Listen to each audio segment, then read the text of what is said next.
this program to bring you a special report. You know, I have mental illness problems too.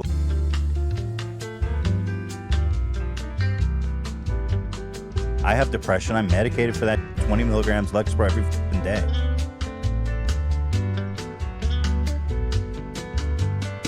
My feels like a piece of wood.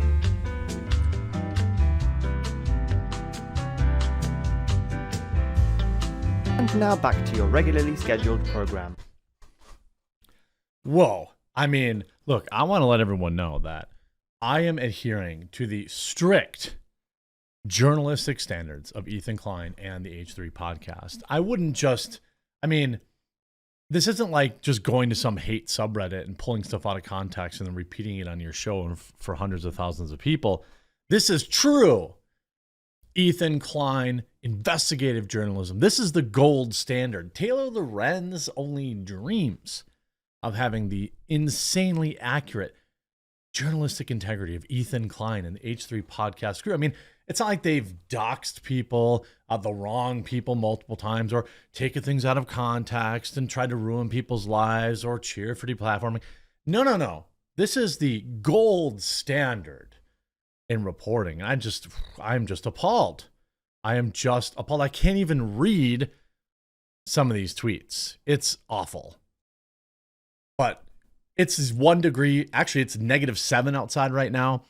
I put all of our cocoa on sale at coffeebrandcoffee.com. Check this out. Oh my! It is hard to do that sip when look at all the marshmallows in there. That makes it difficult. We almost just had to give Santa Crowder a tracheotomy, but it's Christmas, so everyone gets to keep their jobs this year. It's also scalding hot.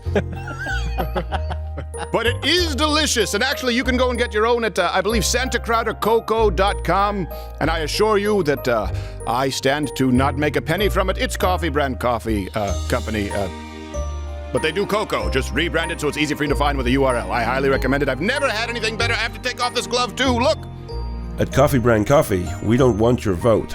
We want your business. These days, every coffee company on earth has some sort of agenda. We decided to focus on what we do best and what our customers care about the most. Sourcing and roasting the very best coffee possible. By paying a premium price for quality and sourcing from small farms and co-ops that focus on sustainability, we deliver coffee that you'll love, down to the very last sip. Check out our coffee, tea, and cocoa today at coffeebrandcoffee.com.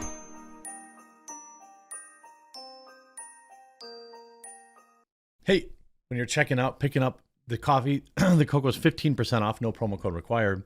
Maybe consider trying out some of our coffees or teas too, but get some cocoa, make it with milk, and it's absolutely delicious. Now, this is Ethan Klein tweeting this 100% in context. I don't know what he's saying here. Even though Jeffrey, that Jeffrey committed horrible crimes, I do still miss him on nights like this for his warmth and camaraderie. Rest in peace, old friend. Wow. Yikes. Not something I'd want. Certainly, I've tweeted some horribly dumb things in my past and got rightfully roasted for them. But I mean, wow. You can see some of the comments. You're not surprised that Ethan Klein turns out to be a big fan of Jeffrey. Oof. Yikes.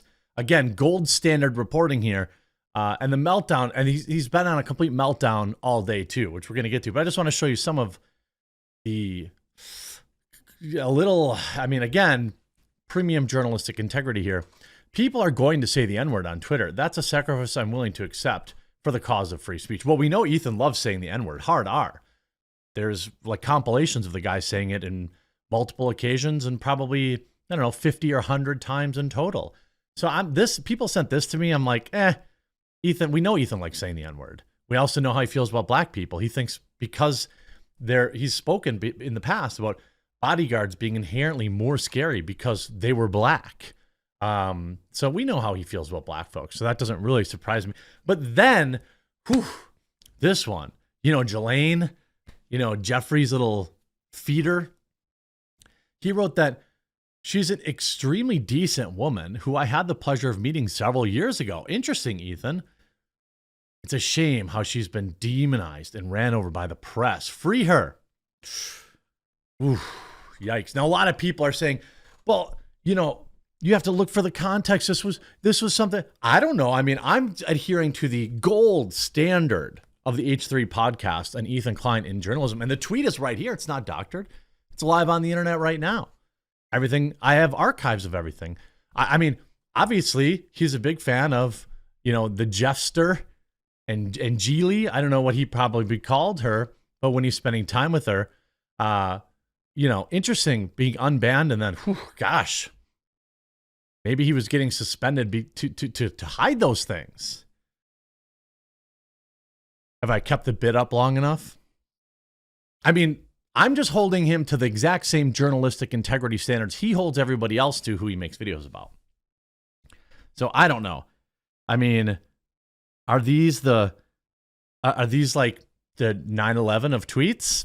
I don't know. I don't know. I mean, are these tweets worse than that? I mean, I don't know. But, ooh. Now, we all know that he had his live show, and it looked very packed. And let me just say, like, all jokes aside, he looks like he's getting healthier. I don't, like, no joke, I'm happy for him. You know, somebody who battles with that a little bit, clearly, too. I'm happy that he seems to be getting healthier, so I'm happy for him. He was unbanned on Twitter yesterday and immediately went in on Elon Musk. Now, we all know that he doesn't like Elon Musk, mostly because he thought he could solve world hunger instead of buying Twitter. Now, he's not mad about Jeff Bezos having a bunch of money. He's not mad about, you know, anybody else in the world having a bunch of money. It's Elon Musk could have solved world hunger. I didn't know people could eat money, but apparently Ethan Klein thinks they can. I don't know what the nutritional value of eating money is. I've always heard it's pretty dirty. But, you know, he gets on November 7th, just hours after Elon launched the first attempt at adding verification badges on Twitter, Ethan Klein received a ban for impersonating the site's new CEO, a direct violation of the platform's rules. I'm surprised that Deserto reported it this way. But yes, what he was doing was a direct violation of the site's rules. It was not Elon getting personally butthurt about it. Now, did he press the button? I don't know. People seem to think he did. I'm pretty sure there are people around him. But yes, he then went on to get his wife's account banned in this just unhinged meltdown. By the way, I wonder if Gila Klein is back. I wonder. Let's check here. She should be back too, right? Yep. Okay, so she's back too.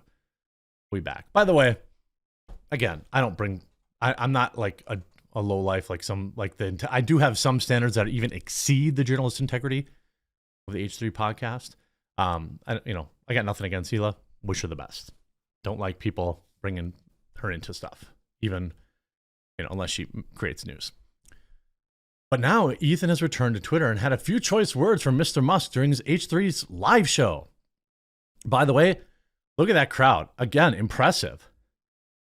That's a lot of people. So impressive for Ethan Klein, but wow, so white. The entire crowd is white. There's not a single black person there to see him. Not very diverse, Ethan Klein. You probably should have given tickets to POCs first. Now, I don't know, maybe if you squint, I don't know, but it looks like there's maybe 300 people there. That's pretty good.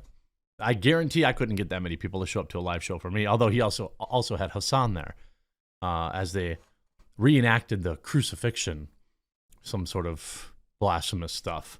Again, I'm not a very religious person, but, again, this is him leading into these like cringe, offensive jokes. Now, of course, he's back and still doesn't understand free speech. He's promptly been suspended again. See, they got me. He had changed his username again. He went back to impersonating Elon Musk again. In my opinion, they should have just suspended him again because, come on. Tweet out, Tesla's just been informed by the NHTSA that our cars pose an imminent threat to all drivers and demanding we recall all vehicles with autopilot. Again, it's just a lie, right? And then it gets fact checked. This tweet was created by the YouTuber and podcaster H3 Productions. Seeing the tweet on a timeline hides the parody at the end of his name and does not show the second tweet in the thread. He was previously suspended for doing a similar account change. Quoting Time Magazine. I mean, I don't really understand, and yeah, he doesn't like Jordan Peterson. Good for him. He's of course entitled to do that. But yeah, these tweets on the timeline, ouch, like, oof. Not a very good look. Hope you enjoyed this video. If you did, make sure you leave a like on it. We'll talk to you again real soon.